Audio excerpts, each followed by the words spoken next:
এই যে ঈদ আসতেছে, ঈদুল ফিতর, লক্ষ লক্ষ টাকা ভেঙে আমরা মার্কেট করতেছি, যার যেমনে খুশি আমোদ ফুর্তি করতেছি। আমাদের আশেপাশে কিছু মানুষ আছে, শতকরা 42-43 ভাগ মানুষ দরিদ্র গরিব।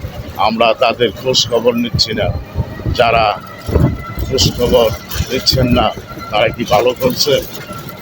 এটা কি আল্লাহ রাসূলের আদেশ যে তুমি খাইবা অন্যরা খাইবে না, তাদেরকে দেখবো না? তাহলে কি আল্লাহ রাসূলকে পাইবা? তোমরা লক্ষ লক্ষ টাকা ভেঙে শোডাউন নতুন দল গঠন করে তোমরা কি এসব খোঁজ খবর নিতে পারো না? বিএনপির ভারপ্রাপ্ত চেয়ারম্যান জনাব তারেক রহমান হাজার হাজার মাইল দূরে থেকেও দেশে খোঁজ খবর নিচ্ছে। রমজানে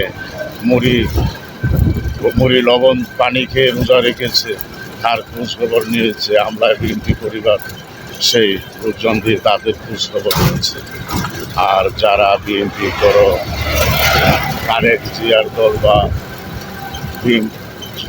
বেগম জিয়া, শহীদ প্রেসিডেন্ট জিয়াউর রহমানের দল, যারা অনুসারী, তারা কেমন করে জনগণের প্রতি দরদ দেখায়, সেই দরদ দেখিয়ে চলবো। আর তোমরা যদি দুর্নীতিতে ঢুকে যাও, অন্যরা দুর্নীতি করেছে, চুরি করেছে, আমরাও করবো, তাহলে তোমাদেরকে ছেড়ে দিবে না তারেক রহমান। বেগম জিয়া বারবার বলতেছে তোমরা বিএনপি আমি বুঝি না, দেশে শান্তি চাই, শান্তির রাজনীতি আমরা করতে চাই।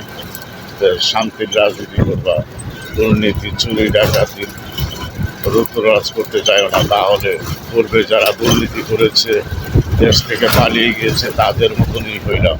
তো আমরা ভালো হইলাম, আমরা তারেক জিয়ার সৈনিক। আমরা দেশের মানুষের জন্য তারেক জিয়া, বেগম জিয়া এখনো দেশের মানুষের জন্য কাঁদছে। বিএনপি বারবার চেয়ারম্যান জনাব তারেক রহমান মুহূর্তে মুহূর্তে দেশের মানুষের খোঁজ খবর নিচ্ছে। আমার মনে হয় 24 ঘন্টার ভিতরে উনি 2-3 ঘন্টাও ঘুমায় নাই, এই জনগণের চিন্তাই করছে। আর আমরা যা খুশি তাই করে বেড়াচ্ছি। কেন? আমরা কি মানুষ না?